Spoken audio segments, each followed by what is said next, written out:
Hey guys, today we're going to continue with our lesson on particle motion, but now we're going to add in the differences between net distance and total distance. So we will be reviewing what we have covered previously in our lesson about particle motion, but we're also going to add in how to find the distance and the net distance and the total distance that a particle travels over time. Now the differences between them. Net distance is the distance between the point of origin and the final position. Net distance is also called displacement.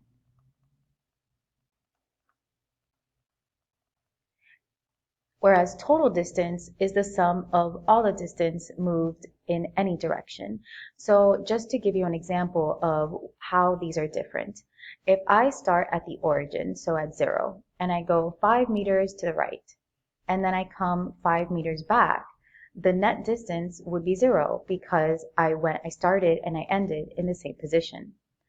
Versus total distance would be, if I did 5 meters to the right and then 5 meters back, would be 10 because I did travel 10 meters. Even though I started and ended in the same position, I did have movement.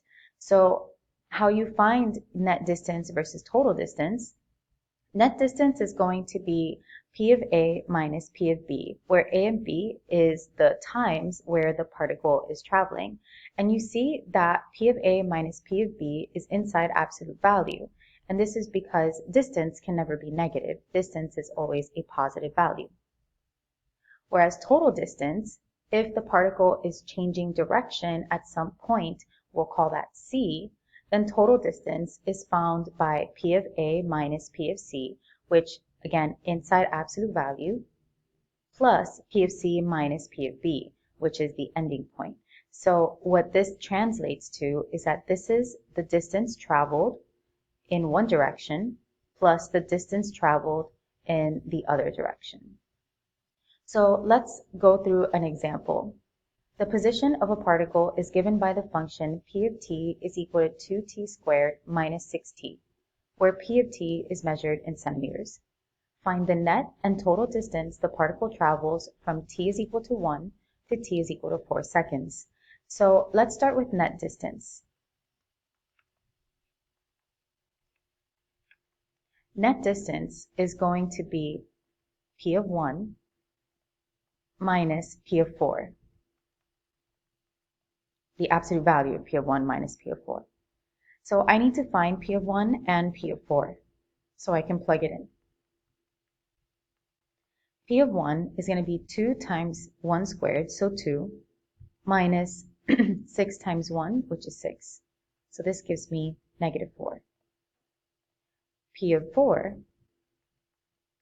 is going to be 4 squared, so 16, times 2 is 32, minus 6 times 4, which is 24.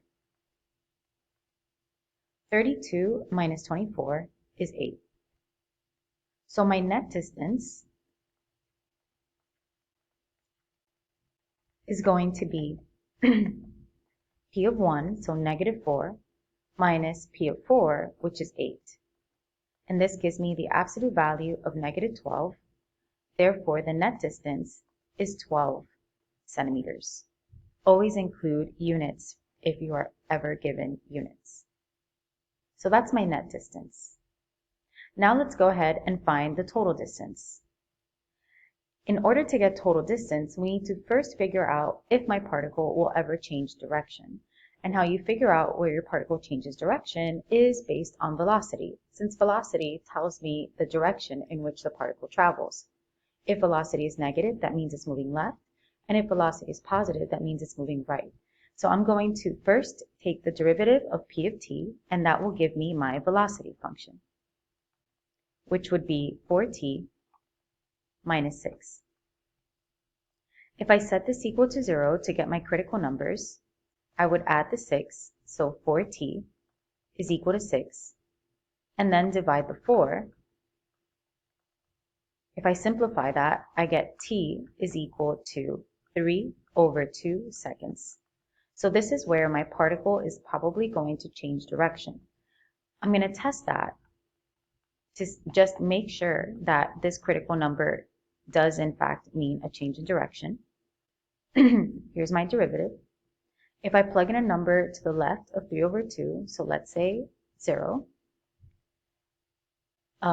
0 minus 6 would be negative. And then 3 over 2 is 1.5, so I'm going to plug in 2 to see to test this side of my number line. 4 times 2 is 8, minus 6 will be a positive. So my particle changes direction at 3 over 2. So now what we're going to do is to find the total distance. This is going to be the absolute value of my starting point, p of 1, minus p of 3 over 2, plus the absolute value of p of 3 over 2, minus p of 4. I already know p of 1 and p of 4 because I did that here. So I just need p of 3 over 2. If I plug it in, this is 2 times 3 over 2 squared, which is 9 over 4, minus 6 times 3 over 2. 2 times 9 over 4, this is going to be 18 over 4, minus 6 times 3 is 18 over 2, which is 9. I can put this over 4 so I could get my common denominator. And I would get 18 over 4 minus 36 over 4, which gives me negative 18 over 4, which can be simplified to negative 9 over 2. So now I'm going to take this and I'm going to plug it in. So total distance is going to be p of 1, which I got here was negative 4, minus p of 3 over 2, which is negative 9 over 2, so plus 9 over 2, plus negative 9 over 2 for p of 3 over 2, minus p of 4, which is 8. We need to be able to combine these, so I'm going to put this over 2 and multiply by 2. So this is negative 8 over 2, plus 9 over 2, plus negative 9 over 2, minus, and then put this over 2 would be 16 over 2. And I get here the absolute value of 1/2 plus the absolute value of negative 25 over 2. If I combine these, this is now, if I take them out of the absolute value, that's 1/2 plus 25 over 2, which gives me 26 over 2. And 26 divided by 2 is 13 centimeters. So that is the difference between net distance and total distance. Now let's look at some other sample questions. The position of a particle is given by the function p of t is equal to 3t to the third plus 4t, where p of t is measured in feet. Find the net distance the particle travels over the first 5 seconds. Will the net distance be the same as the total distance? And we'll get to that second part of the question later. But first, we're going to find the net distance over the first 5 seconds. If it's over the first 5 seconds, that means that it's from t is equal to 0 to t is equal to 5. So let's go ahead and do that. So net distance is going to equal to p of 0 minus p of 5. P of 0, if I plug that in, this is 0 plus 0, so 0, minus p of 5. 5 to the third is 125. And 125 times 3 is 375. Let me write this here. Plus 4 times 5, which is 20. So this gives me 395. So the net distance here would be 395, and my units is feet. Now to figure out if the net distance and the total distance are the same, let's see if the particle changes direction to figure out the total distance. So I'm going to take the derivative to get v of t, which would be 9t squared plus 4. Make that equal to 0, and now we're going to solve. Subtract the 4 first, we get 9t squared is equal to negative 4. Divide by 9, I get t squared is equal to negative 4 over 9. And if I square root, I get the square root of a negative number. This means that there is no real time where my particle is going to have a velocity of 0, meaning it's never going to change direction. So if it never changes direction, it's always moving in the same direction. So in that case, the net distance will always be the same as the total distance. So net distance is going to equal to total distance. And this, just I would recommend you make a note, is because if the particle does not change direction.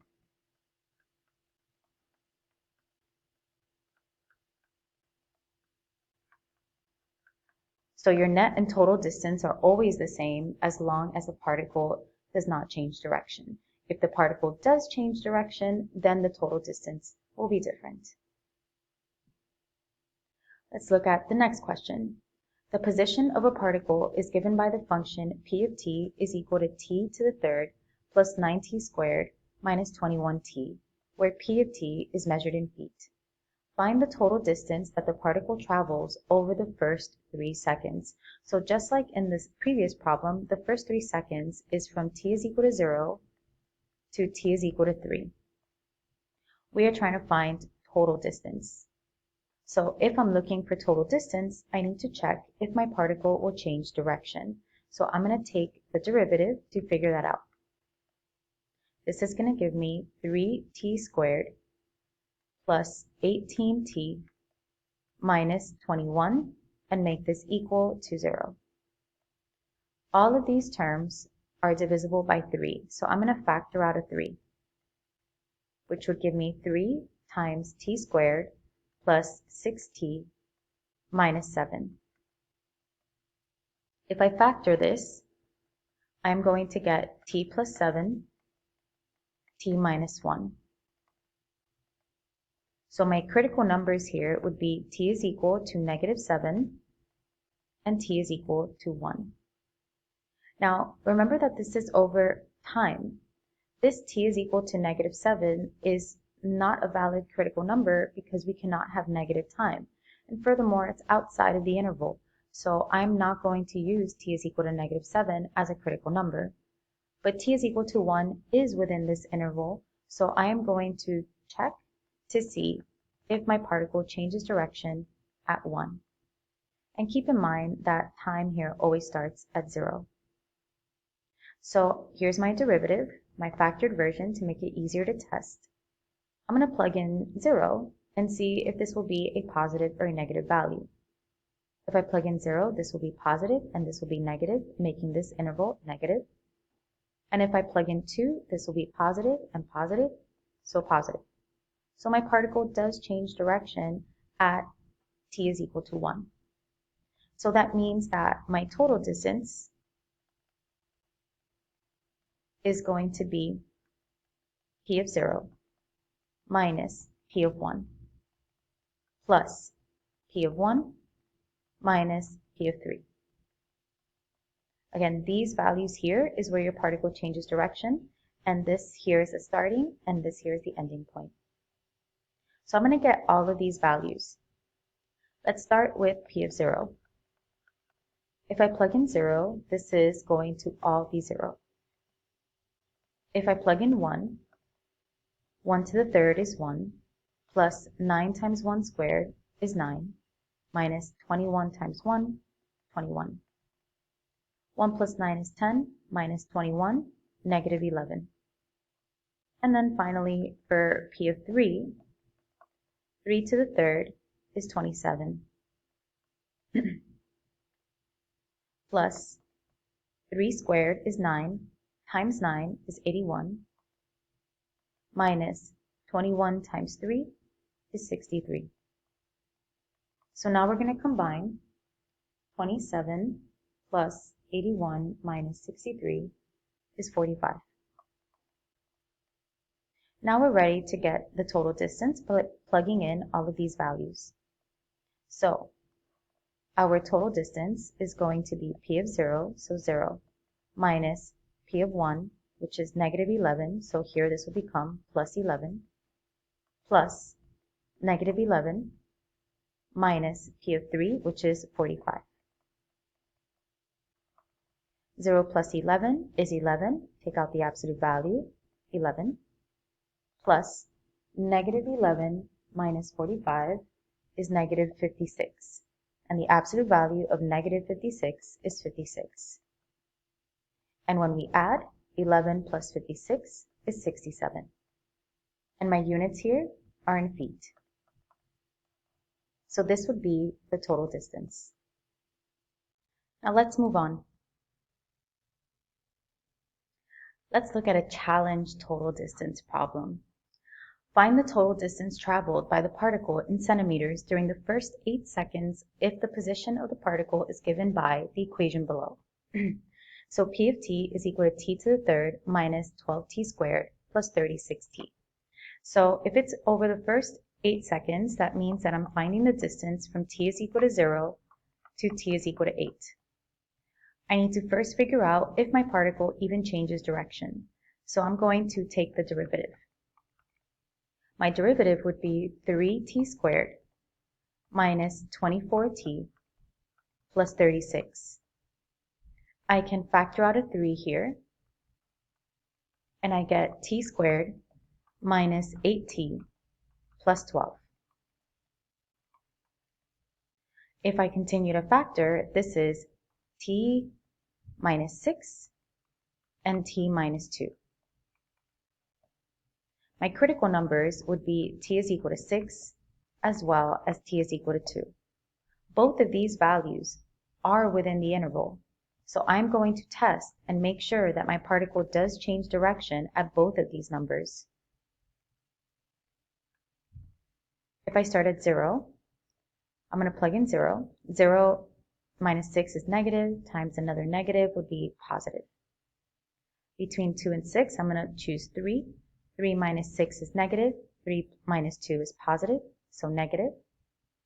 And then greater than 6, let's say 7, this will be positive, positive, so positive. So my function here actually changes direction 2 times. So to find the total distance, it's the same principles as when we are doing it when it only changes 1 time. This is going to be p of 0 minus p of 2, because it goes from 0 to 2, so I want that distance, plus p of 2 minus p of 6, so this would be this distance when it goes to the left, plus p of 6 minus p of 8, which is the distance from the 6 to the endpoint. So I needed quite a few values here. So I am now going to find p of 0, p of 2, p of 6, and p of 8. P of 0 is going to be 0, because everything will turn into 0. P of 2. 2 to the third is 8, minus 2 squared is 4, times 12 is 48, plus 36 times 2 is 72. 8 minus 48 is negative 40, plus 72 is 32. Now let's do p of 6. 6 to the third is 216, minus 6 squared is 36, times 12 is 432, plus 36 times 6 is 216. If I combine that, 216 minus 432 plus 216 is going to give me 0. And this means that it traveled back to the origin at that point. Now we're going to get P of 8. P of 8, 8 to the third, is 512. Minus 12 times 8 squared. 8 squared is 64, so times 12 is 768. Plus 36 times 8 is 288.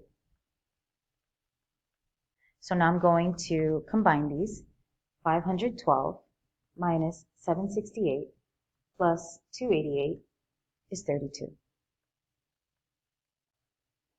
Now we're going to plug in all of these values into my total distance formula.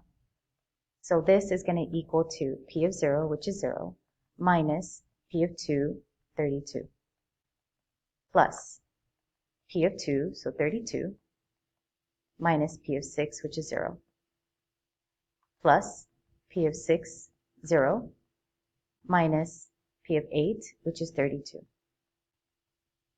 All of these here, this is the absolute value of negative 32, so 32, plus 32, plus the absolute value of negative 32, which is 32. So 32 plus 32 plus 32 is going to give me 96. And my units here would be in centimeters. Now let's put this all together looking at a multiple part problem.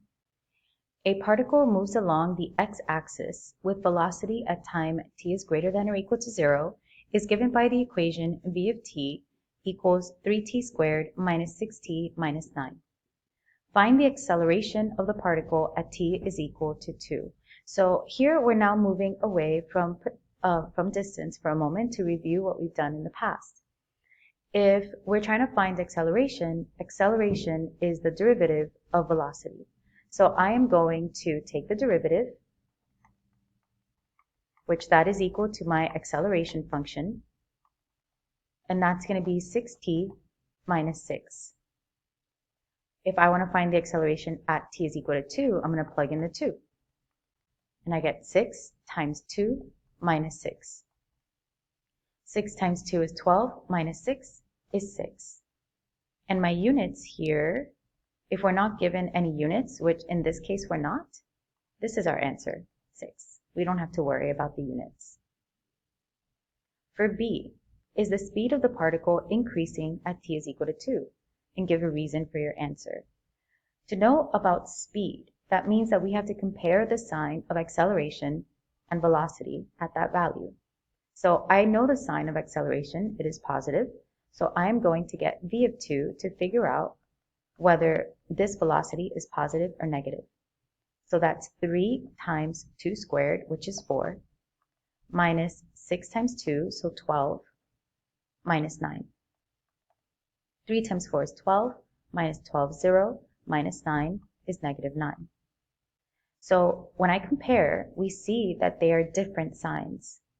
If the velocity and acceleration are the same sign, then the particle is increasing, and the speed of the particle is increasing. But if they're different signs, then the speed of the particle is decreasing. So the answer to this question is no. The speed of the particle is not increasing. And my reason would be because A of 2 and V of 2 are different signs.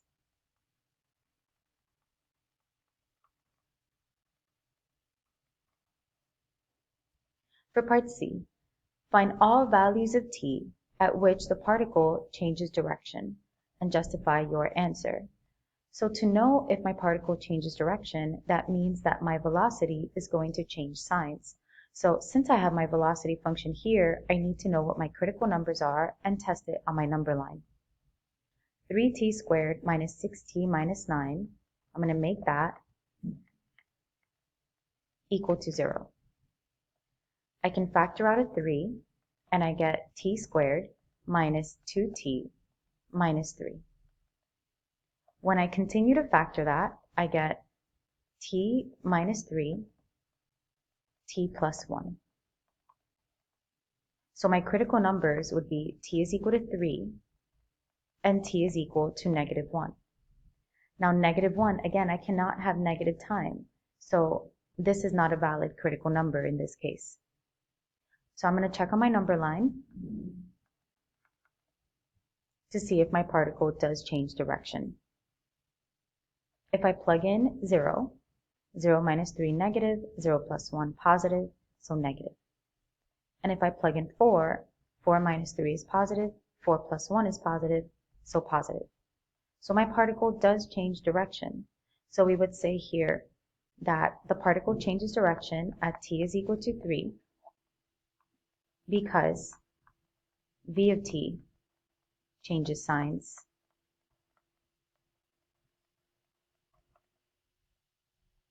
Because if v of t changes signs, that means that at first it was moving left, then it was moving right.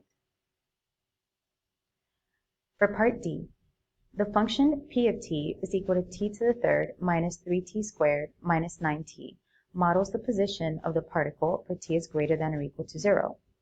Find the total distance the particle traveled on the interval 0 to 3. Now, if we notice this interval is from 0 to 3, and we get that the particle changes direction at 3. So that means here that the total distance is going to equal to the net distance, because if it's only from 0 to 3, it's not changing direction from 0 to 3. It is always negative. So I don't need to go through that long process that I did before. My net distance is going to be the same as the total distance. So total distance is going to be p of 0 minus p of 3. Plug in 0. I'm going to get my values here. 0 minus 0 minus 0, so 0. And now for p of 3, 3 to the third, 27, minus 3 squared is 9, minus 3, times negative 3 would be 27, negative 27, minus 9 times 3, which would be minus 27. 27 minus 27 is 0, and then minus 27, so negative 27. So when I plug this in, p of 0, which is 0, minus negative 27 becomes plus 27. I get here my total distance as 27. Now let's go ahead and review a little bit more. An object moves along a straight line so that any time t, for t is between 0 and 9, its position is given by x of t is equal to 7 plus 6t minus t squared. For what value of t is the object at rest? If the object is at rest, what this means is that v of t, the velocity, is equal to 0. Because then that would mean that your particle is not moving, or in this case, the object. Since velocity will be, if it's positive, that means it's going right. If it's negative, it means it's going left. If it's 0, it's standing still. So we have the position function, so we're going to take the derivative to get the velocity function. And the velocity here would be the derivative of 7 is 0, plus the derivative of 6t is 6, minus 2t. And this is we're going to make it equal to 0. So now I'm going to solve for t. So I'm going to subtract the 6. So negative 2t is equal to negative 6. And then divide by negative 2. So t is going to equal to 3. And it should be positive because remember that t represents time. So this is in, well, it doesn't give units. So just t is equal to 3.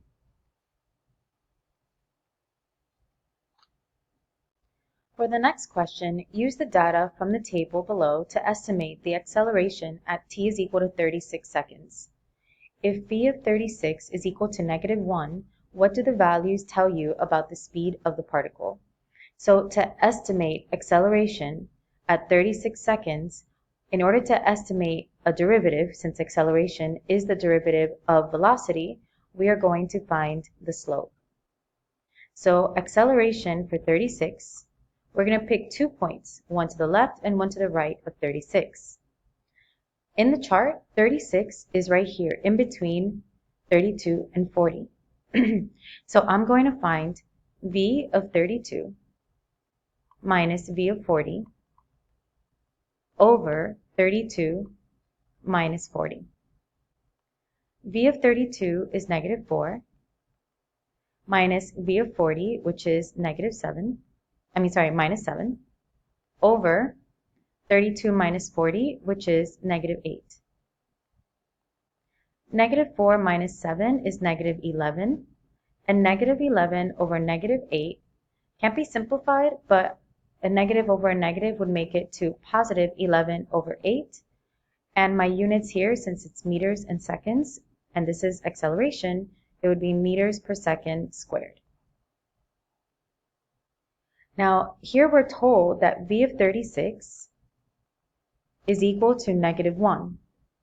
What do the values tell you about the speed of the particle? Well, I have my acceleration at 36, which is positive 11 over 8, and the velocity at 36, which is negative 1. Since they are different signs, the speed of the particle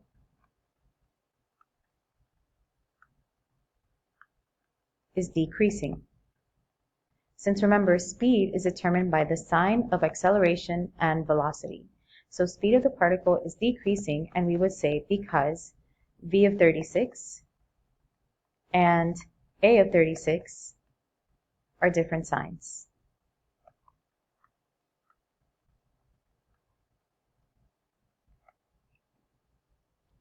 Let's move along to some more questions.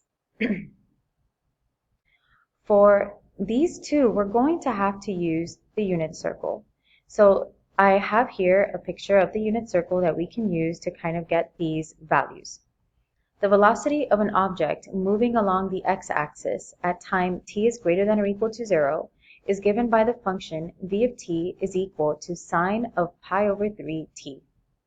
What is the acceleration of the object at time t is equal to 4? So acceleration, again, is the derivative of velocity. And since I have the equation, I can find acceleration by taking the derivative. The derivative of sine is cosine. And since my angle is pi over 3t, I have to multiply it by pi over 3. So we're going to go ahead now and plug in the 4. So a of 4 is going to equal to cosine of 4 pi over 3 times pi over 3. So let's go ahead and get the cosine of 4 pi over 3. 4 pi over 3 is on the third quadrant, and the cosine is negative 1/2. So negative 1/2 times pi over 3, and that's going to equal to negative pi over 6. And since I don't have any units, we would just leave it as that. Now let's look at part B of this question. State whether each statement below is true or false and justify each answer. For statement 1, for t is between 3 and 4.5, the velocity of the object is decreasing. So how do I know the velocity is increasing or decreasing depends on the sign of acceleration. Since acceleration is the derivative of velocity, we know that a function is increasing or decreasing if the derivative is positive or negative. At 4 is between 3 and 4.5, so we're actually using the value that we found here in part A. Since acceleration is negative, that does mean that the velocity will be decreasing. So statement 1 is true because a of 4, which is the derivative of velocity, is less than 0. Now let's look at statement 2. For t is between 3 and 4.5, the speed of the object is decreasing. So I have the acceleration at 4, again, which is between 3 and 4.5, which is negative. But in order to figure out if the speed is decreasing, I need the velocity at 4, so I can compare the signs. So I'm going to go ahead now and find the velocity. So v of 4 is going to equal to the sine of pi over 3 times 4, so 4 pi over 3. If I look at my unit circle, the sine of 4 pi over 3 is negative square root of 3 over 2.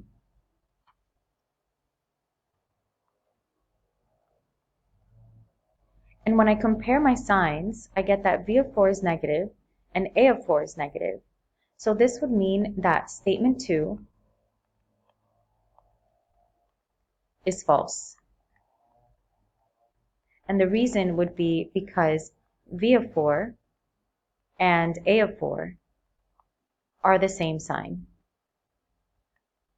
And since they are the same sign, that means that the speed is actually increasing, not decreasing.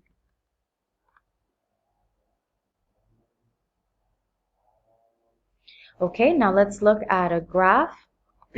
Shown below is the graph of the velocity of a particle moving along a horizontal axis. So I'm going to label this as v of t so I remember that I'm looking at my velocity graph. Use the graph to answer the following questions. For the first part, at what time does the particle change direction? Justify your answer. So particles will change direction when velocity changes signs, meaning if it changes from positive to negative, because then that means the particle was moving right and then left, or if it changes from negative to positive, so because that would mean the particle moves left and then right. So when I look here at my graph, I'm looking at the x-axis, so I can see whether it goes from top to bottom or bottom to top. And that occurs at 4 and 8. So the times here would be at t is equal to 4 and 8. And here we would say the reason is because v of t changes signs.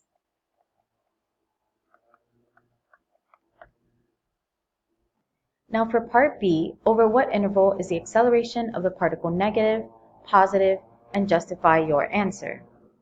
Let's start with negative. Since acceleration, as I keep saying, is the derivative of velocity, then acceleration will be negative as long as velocity is decreasing, which we can see that velocity starts to decrease starting from here, and then it decreases all the way until here. So that interval is going to be from 2 to 6, and we would say because v of t is decreasing. Now, the particle will have positive acceleration when my velocity function is increasing, which starts at 0 here until 2, and then again from 6 to 9. And this would be because v of t is increasing. Now, on what interval of time is the speed of the particle increasing? This would mean that v of t and a of t are the same sign. And justify your answer. Since I wrote this down, this is already my justification. This is what I would say is the reason. So now I'm going to see where v of t and a of t are the same sign. On this interval here, v of t is positive. And since it's increasing, that means that a of t is also positive. So from 0 to 2, my speed would be increasing because both are the same sign. In this whole section here, from here to here, since it's decreasing, that means that a of t is negative. But v of t is above the x-axis, so it's positive, so not in this section. However, down here, where a of t we stated before is negative, because of v of t is decreasing, my v of t is also negative because it's below the x-axis. So my other interval would be from 4 to 6. And then over here, my v of t is negative, but my a of t is positive because of the increasing behavior. So here they're different signs. So not this section. But in this section here, my v of t is above the x-axis, so positive, and it's increasing, so a of t is also positive. So another interval would be from 8 to 9. So what you're looking for, if speed is increasing, just as a side note, this would mean that v of t is above the x-axis and increasing, because that would mean that acceleration is also positive, or v of t is below the x-axis and decreasing, because then that would mean that acceleration is also negative. And if you were looking for when speed was decreasing, then you're looking for the opposite. If v of t is above the x-axis and decreasing, or if v of t is below the x-axis and increasing. So that's how you can keep track of your graphs. And these take some time to kind of get used to, so don't be afraid to like really sit with these questions and make sure that you understand, especially when using graphs for determining speed. And that's particle motion, including net distance and total distance.